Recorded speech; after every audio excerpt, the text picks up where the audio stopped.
सभी मेरे प्यारे साथियों को राम राम नमस्कार। कैसे हो आप सभी? उम्मीद करूंगा कि आप सभी बहुत ही बढ़िया होंगे। तो आज के इस वीडियो में हम बात करने वाले हैं आरआरबी पैरामेडिकल एग्जाम 2025। आपने एग्जाम दे दिया, अब बच्चे इसका रिजल्ट का वेट कर रहे हैं और बोल रहे हैं कि सर पोस्ट वाइज इसके अंदर कट ऑफ है, बताओ। तो इसके अंदर मैं आज आपको पोस्ट वाइज कट ऑफ है बताने वाला हूं और आपको नॉर्मलाइजेशन के लिए कितना फायदा देखने को मिलने वाला है वो भी मैं इस वीडियो में क्लियर करने वाला हूं। तो वीडियो में लास्ट तक जरूर बने रहना। जो कैंडिडेट वीडियो में नए जुड़े हैं वो एक बार चैनल को सब्सक्राइब जरूर कर लेना, जिन्हें उन्हें जितनी भी भर्तियों की अपडेट है वो सबसे पहले आपको मिलती रहे। तो सबसे पहले मैं बात कर लेता हूँ यहाँ पर वैकेंसी कितनी थी आपकी। तो यहाँ पर टोटल जो वैकेंसी थी वो आपकी 1376 इसके अंदर आपकी टोटल वैकेंसी थी, यानी कि वैकेंसी भी आपकी इसके अंदर कम ही थी और कंपटीशन इसके अंदर आपको थोड़ा सा हाई देखने को मिलने वाला है। रिजल्ट है वो आपका कब तक जारी होगा? तो रिजल्ट है वो आपका लगभग जून के अंदर, जून मिड तक आपका जो रिजल्ट है वो जारी कर दिया जाएगा। ठीक है, अब बात कर लेते हैं एग्जाम का लेवल। तो एग्जाम का लेवल आपका रहा है मॉडर्न टू हार्ड रहा। मॉडर्न टू आपका हार्ड एग्जाम का लेवल हुआ है। अब एग्जाम आपका 3 दिन के अंदर अंदर कंडक्ट किया गया था, 28, 29 और 30 तारीख को। इस 3 दिन के अंदर आपका एग्जाम कंप्लीट करवा दिया गया था। एक दिन के अंदर आपकी 3 शिफ्टें हुई थी। तो पहले मैं बात कर लेता हूँ 28 तारीख की, जो फर्स्ट, सेकंड और थर्ड शिफ्ट है। ये शिफ्ट आपकी, इसमें जो आपकी फर्स्ट शिफ्ट थी वो क्या थी? आपकी हार्ड थी। फर्स्ट शिफ्ट हार्ड थी, सेकंड शिफ्ट आपकी मीडियम थी और जो थर्ड शिफ्ट है वो आपकी क्या थी? हार्ड थी। फर्स्ट, सेकंड और थर्ड, ये शिफ्ट क्या थी आपकी? फर्स्ट और थर्ड हार्ड थी और मीड जो थर्ड सेकंड शिफ्ट थी वो क्या थी? मीडियम थी। अब मैं बात करूं यहाँ पर नॉर्मलाइजेशन की, तो जो आपकी हार्ड शिफ्ट होंगी उनके अंदर आपको 6 से 10 मार्क्स तक का नॉर्मलाइजेशन देखने को मिलने वाला है और जो आपकी मीडियम शिफ्ट होंगी उनके अंदर आपको लगभग 4 से 6 मार्क्स तक का जो नॉर्मलाइजेशन है वो देखने को मिलने वाला है। ये तो हो गया आपकी 28 तारीख की। अब मैं बात कर लेता हूँ 29 तारीख की। तो 29 तारीख की जो फर्स्ट शिफ्ट थी, सेकंड और थर्ड, बात करूं फर्स्ट शिफ्ट की, तो फर्स्ट शिफ्ट आपकी क्या थी? मीडियम थी। सेकंड और थर्ड आपकी क्या थी? आपकी हार्ड शिफ्ट थी 29 तारीख की। 30 तारीख की यदि मैं बात करूं तो 30 तारीख की फर्स्ट, सेकंड और थर्ड, उसके अंदर आपकी जो फर्स्ट और सेकंड शिफ्ट थी वो मीडियम थी और थर्ड शिफ्ट आपकी क्या थी? हार्ड थी। अब इनके अंदर आपको नॉर्मलाइजेशन मैंने बता दिया, 6 से 10 मार्क्स तक का आपको इनके अंदर नॉर्मलाइजेशन देखने को मिलने वाला हार्ड शिफ्ट के अंदर, और मीडियम शिफ्ट के अंदर 4 से 6 मार्क्स तक का नॉर्मलाइजेशन देखने को मिलेगा। ये आपका होगा नॉर्मलाइजेशन का। अब हम पोस्ट वाइज इसके अंदर कट ऑफ की बात कर लेते हैं। तो सबसे पहले हम बात करेंगे नर्सिंग सुपरिटेंडेंट की। अब नर्सिंग सुपरिटेंडेंट की आपकी सबसे ज्यादा वैकेंसी है, इसी के अंदर ही सबसे 713 वैकेंसी है। उसके बाद में जो हेल्थ एंड मलेरिया इंस्पेक्टर की है उसके अंदर भी अच्छी खासी वैकेंसी है। उसके बाद में जो वैकेंसी है, कोई में 30 है, कोई में 40 है, कोई में 4 है, कोई में 7 है, ऐसी वैकेंसी है। लेकिन इसके अंदर आपकी सबसे अच्छी खासी वैकेंसी है। बात करूं यहाँ पर कट ऑफ की इसकी, तो इसके अंदर जनरल की सबसे पहले मैं यहाँ पर बात कर लेता हूँ। तो जनरल के अंदर जिस भी कैंडिडेट के 58 से 60 के बीच में मार्क्स हैं, 58 से 60 के बीच में मार्क्स हैं, चाहे वो डेंजर जोन से हो। डेंजर जोन की मैं कट ऑफ बता रहा हूं, और जो आपके सेफ जोन है उसके अंदर आपको क्या करके चलना है? प्लस माइनस, माइनस करके चलना है। माइनस आपको यहाँ पर 4 करके चलना है। -4 करके चलना है। जो आपके सेफ जोन है उनको क्या करना है? -4 करके चल लेना। इतने मार्क्स आपके बन रहे हैं तो आपके पूरे पूरे चांस से बनते हैं।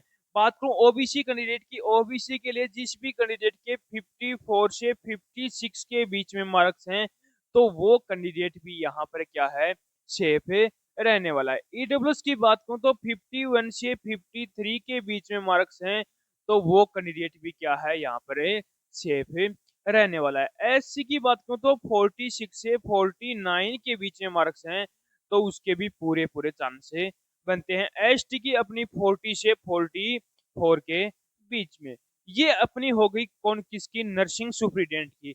ये जो मैंने बताई है ये आपकी डेंजर जोन की है, और जो सेफ जोन के अंदर जो कैंडिडेट आते हैं वो -4 इसके अंदर कर लेना।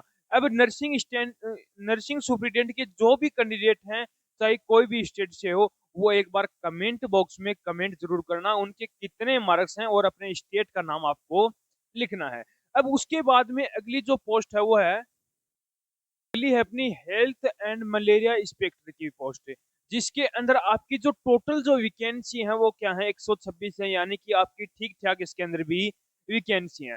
अब बात कर लेता हूँ यूआर कैंडिडेट की। तो यूआर कैंडिडेट के जिस भी कैंडिडेट के 61 से 64 के बीच में मार्क्स हैं, तो वो कैंडिडेट क्या है, सेफ है, उसके पूरे पूरे चांस बनते हैं। डेंजर स्टेट की बात कर रहा हूँ, और जो आपके सेफ स्टेट हैं उसके अंदर आपको -3 इसके अंदर करके चलना है। ओबीसी की बात करूं तो 58 से 60 के बीच में जिस भी कैंडिडेट के मार्क्स हैं, तो वो कैंडिडेट भी क्या है, यहाँ पर सेफ रहने वाला है। ईडब्ल्यूएस कैटेगरी की बात करूं तो 54 से 57 के बीच में मार्क्स हैं, तो आप भी यहाँ पर क्या हो, सेफ रहने वाले हो। एससी कैंडिडेट की बात करूं तो एससी कैंडिडेट के लिए जिस भी कैंडिडेट के 50 से 52 के बीच में मार्क्स हैं, तो आप भी यहाँ पर क्या हो, सेफ हो, आपके भी पूरे पूरे चांस बनते हैं। एसटी कैटेगरी की बात करूं तो एसटी के अंदर 46 से 49 के बीच में मार्क्स हैं, तो आप भी यहाँ पर क्या हो, सेफ हो। ये हो गई अपनी हेल्थ एंड मलेरिया इंस्पेक्टर 2126 पोस्टों पर कट ऑफ है। अब जो भी candidate health and malaria inspector से फॉर्म अप्लाई किया था, तो वो कैंडिडेट एक बार कमेंट बॉक्स में अपने मार्क्स बताना, और कौन से स्टेट से हो, कौन से जोन से हो, वो भी अपना इसके अंदर बताना। अब बात कर लेते हैं फार्मिस्ट की। इसकी भी अच्छी खासी वैकेंसी है, 246 इसके अंदर आपकी टोटल वैकेंसी है। तो सबसे पहले यूआर कैंडिडेट की यदि मैं बात करूं, तो जिस भी कैंडिडेट के 54 से 57 के बीच में मार्क्स हैं, तो वो कैंडिडेट क्या है, यहाँ पर सेफ रहने वाला। ओबीसी की बात करो तो ओबीसी के अंदर 51 से 59 के बीच में मार्क्स हैं, तो आप भी यहाँ पर क्या रहोगे, सेफ रहने वाले हो। ईडब्ल्यूएस कैटेगरी की बात करो तो ईडब्ल्यूएस के अंदर 47 से 49 के बीच में मार्क्स हैं, तो आप भी यहाँ क्या हो, सेफ हो। ठीक है। एससी कैटेगरी की बात करो तो 41 से 43 के बीच में, 41 से 43 के बीच में मार्क्स हैं, तो आप भी क्या हो, सेफ हो। एसटी की बात करूं तो 38 से 40 के बीच में, 38 से 40 के बीच में मार्क्स हैं, तो आप भी क्या हो, सेफ हो। ये हो गया अपना जो डेंजर स्टेट है। अब सेफ जो जोन है उसके अंदर आपको -3 इसके अंदर भी करके चलना है। ये तो हो गई अपनी किसकी, नर्सिंग सुपरिटेंडेंट की हो गई, हेल्थ एंड मलेरिया इंस्पेक्टर की भी हो गई, फार्मिस्ट की हो गई। इनमें अच्छी खासी वैकेंसी तो मैंने आपको इनकी जो कट ऑफ है, एक सटीक कट ऑफ मैंने बता दी। अब कुछ पोस्ट ऐसी भी है जैसे लैब लैब असिस्टेंट की है, वो हो गई, और कुछ काफी पोस्ट हैं उनके अंदर कम वैकेंसी है, उनकी कट ऑफ है, अब आप देख लो। सबसे पहले यूआर कैंडिडेट की यदि मैं बात करूं, तो जिस भी कैंडिडेट के 66 से 68 के बीच में मार्क्स हैं, चाहे वो कोई भी स्टेट से हो, जो डेंजर स्टेट है उनमें से कोई भी स्टेट से हो, तो उसके पूरे पूरे चांसेस बनते हैं। ओबीसी की यदि मैं बात करूं तो ओबीसी के अंदर जिस भी कैंडिडेट के 64 से 66 के बीच में मार्क्स हैं, तो वो कैंडिडेट भी यहाँ पर क्या है, सेफ रहने वाला है। ईडब्ल्यूएस कैटेगरी की बात करूं तो ईडब्ल्यूएस के अंदर जिस भी कैंडिडेट के 60 से 63 के बीच में मार्क्स हैं, तो वो कैंडिडेट भी क्या है, सेफ रहने वाला है। एससी की बात करूं तो 56 से 58 के बीच में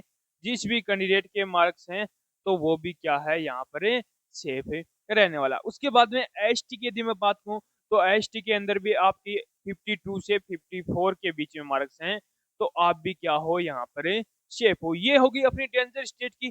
अब जो आपके सेफ स्टेट हैं उसके अंदर आपको -2 करके चलना है। अब मैंने पूरी डिटेल आपको बता दी है, नॉर्मलाइजेशन भी बता दिया, और आपको पोस्ट वाइज कट ऑफ भी मैंने बता दी। अब आप मुझे एक बार कमेंट करके जरूर बताना कि आप कौन सी पोस्ट से हो, कौन से जोन से, और कितने मार्क्स आपके बन रहे हैं, तो उसका मैं आपको जल्द से जल्द रिप्लाई करूंगा। तो उम्मीद करूंगा कि आपको हमारा ये वीडियो पसंद आया होगा। तो एक बार लाइक शेयर सब्सक्राइब जरूर करना, और कमेंट करके एक बार जरूर बताना कि आपको हमारा वीडियो कैसा लगा।